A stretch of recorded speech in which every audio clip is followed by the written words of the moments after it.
آپ سب کو میری طرف سے اور میری ٹیم کی طرف سے بہت عید مبارک ہو۔ اللہ کرے کہ آپ کے عید کے باقی دن پرامن گزریں، خوشیوں کے ساتھ گزریں۔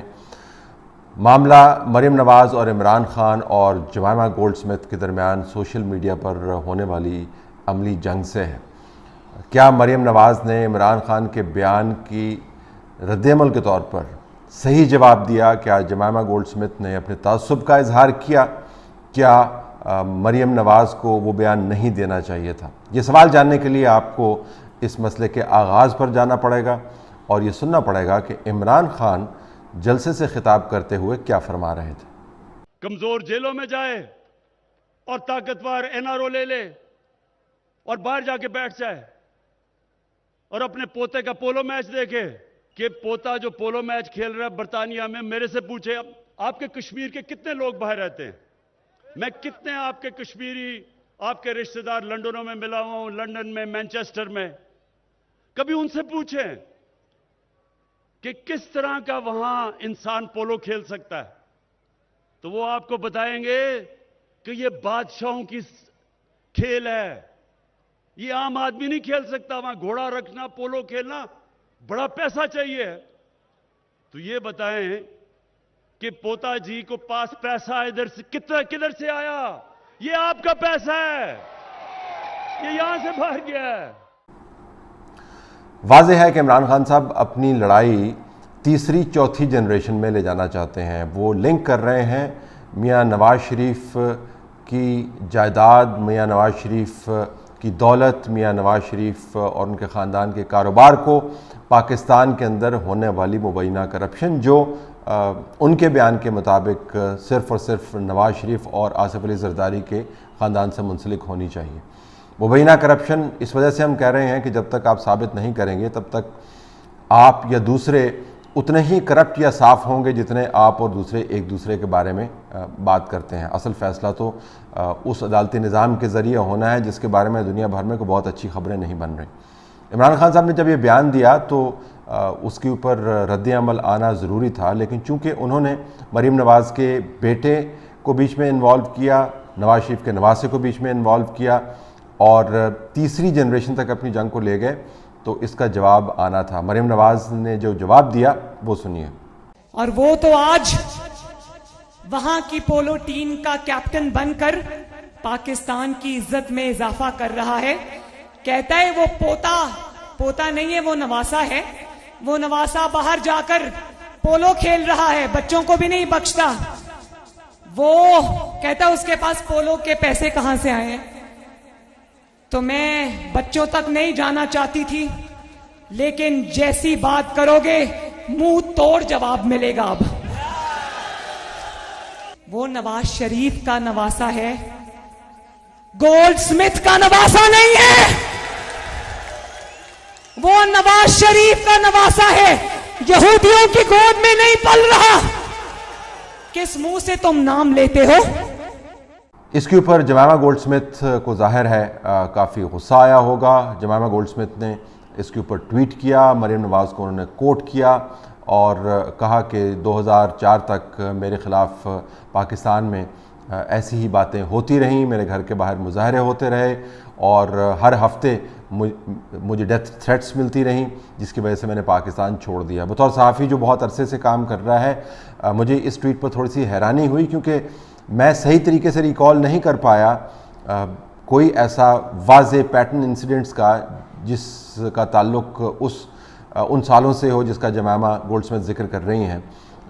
وہ دن تھے کہ جب جنرل پرویز مشرف اور عمران خان صاحب کی بہت دوستی تھی۔ وہ دن تھے کہ جب Jemima gold Smith Imran Khan صاحب کے ساتھ جنرل پرویز مشرف کے گھر میں جا کے کھانے کھایا کرتی تھی، اور یہ جنرل پرویز مشرف نے خود ہمیں تمام یہ باتیں بتائی ہیں۔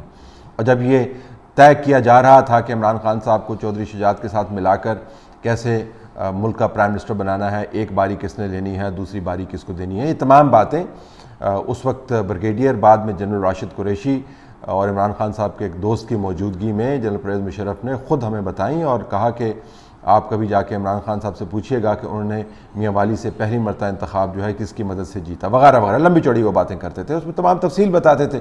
تو بڑی حیرانی کی بات ہے کہ ملک کے اندر ڈکٹیٹرشپ قائم تھی، اس ڈکٹیٹر کے بہت اچھے تعلقات تھے جمائما گولڈ سمتھ کے ساتھ اور عمران خان صاحب کے ساتھ بطور کپل، اور وہ ان کے گھر میں آتے جاتے تھے اور فیصلے کرنے کی باتیں ہو رہی تھیں. تو ان دنوں میں اس ڈکٹیٹر کی موجودگی میں، اس کی تمام تر طاقت کے ہوتے ہوئے، اس کی تمام تر جو سہولیات ہیں اس سے استفادہ کرتے ہوئے کون سے لوگ تھے جو ڈیتھ تھریٹس دے رہے تھے، کون سے لوگ تھے جو مظاہرے کر رہے تھے، اور یہ تمام ریکارڈ جو ہے کہاں پر ہے. کچھ انسیڈنٹس میرے ذہن میں ہیں، لیکن جس پیٹرن کا انہوں نے ذکر کیا کہ اتنی شدید قسم کی صورتحال خراب تھی کہ ان کو ملک چھوڑ کے جانا پڑا، وہ ہماری ریکلیکشن میں نہیں ہے.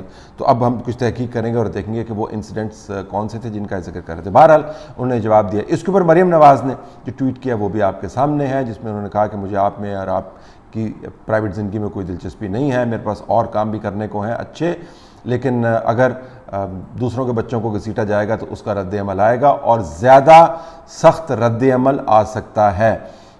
جس سے مراد ظاہر ہے وہ صرف عمران خان صاحب کے 2 بچوں کی بات ہی نہیں کر رہی تھیں، جو بین السطور حوالہ ہے وہ سمجھ جانا چاہیے. اس معاملے کو فی الحال ہم پرے رکھتے ہیں.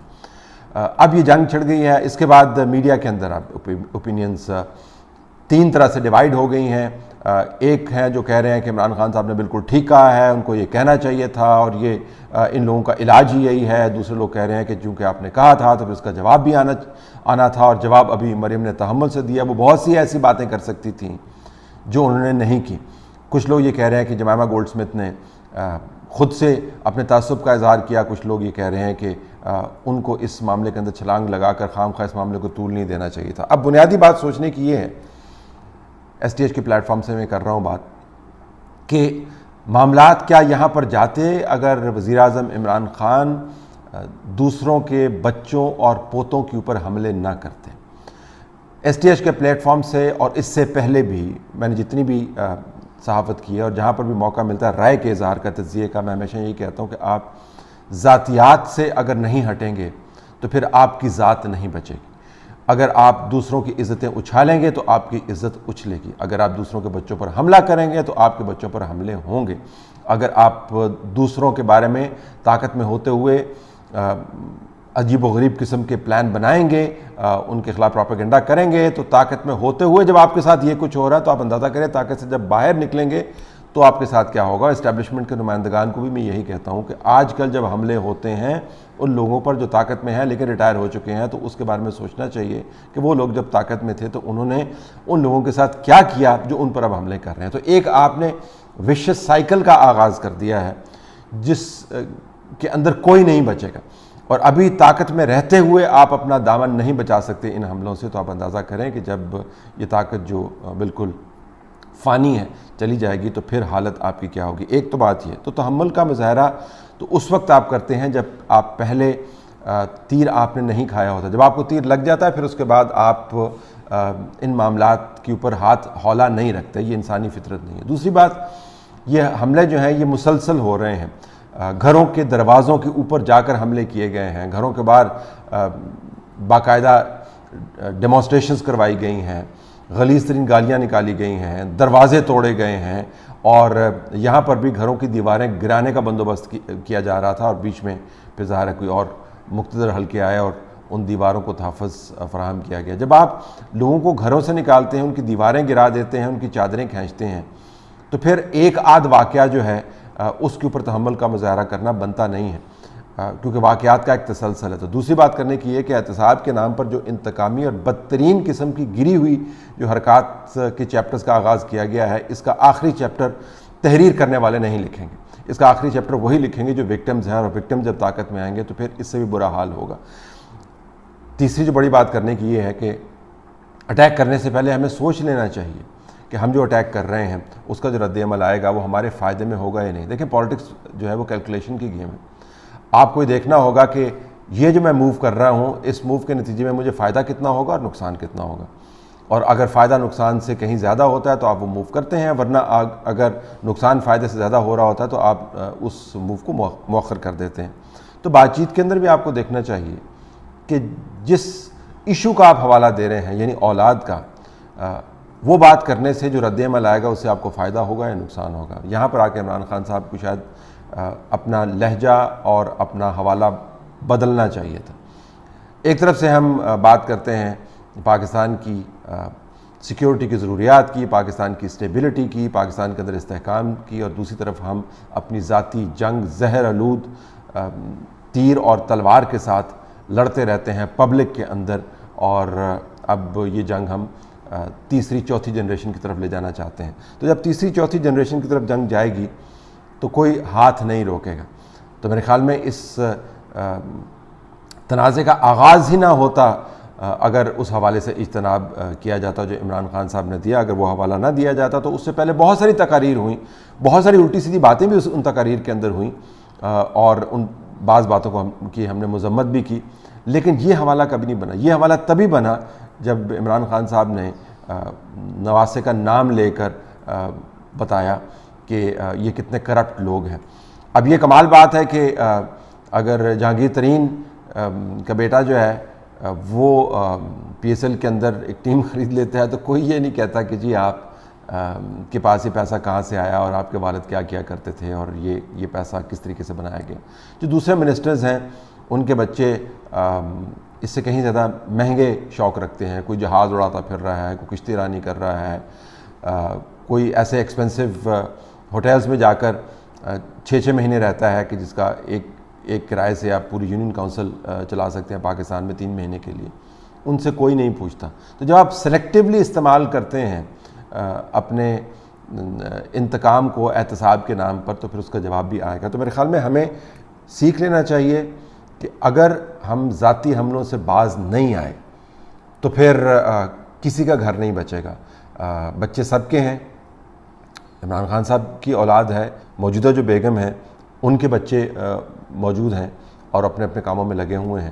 تو اگر ذاتیات پر جائے گی اور اولادوں کو گھسیٹیں گے تو پھر لوگوں کے پاس کہنے کے لیے بہت کچھ ہوگا۔ تو اس تنازع میں ہمیں نہیں پڑنا چاہیے۔ اگر ہم تنقید کرتے ہوئے تھوڑی سی احتیاط کریں تو اس قسم کے ایشوز جو ہیں وہ سامنے نہیں آئیں گے۔ جمائما گولڈ سمتھ کا رد عمل جو ہے اس بات کی عکاسی کرتا ہے کہ سب کو اپنے بچے پیارے ہیں، سب کو اپنی عزتیں پیاری ہیں۔ جب عزت پر، عقائد پر اور بچوں پر بات آتی ہے تو پھر کوئی شخص خاموش نہیں رہ سکتا۔ یہ اگر ہمیں بات سمجھ میں آ گئی تو آئندہ ایسے تنازعات نہیں ہوں گے، لیکن اگر بات سمجھ میں نہیں آئی تو پھر اینٹ کا جواب ظاہر ہے پتھر کی صورت میں آئے گا۔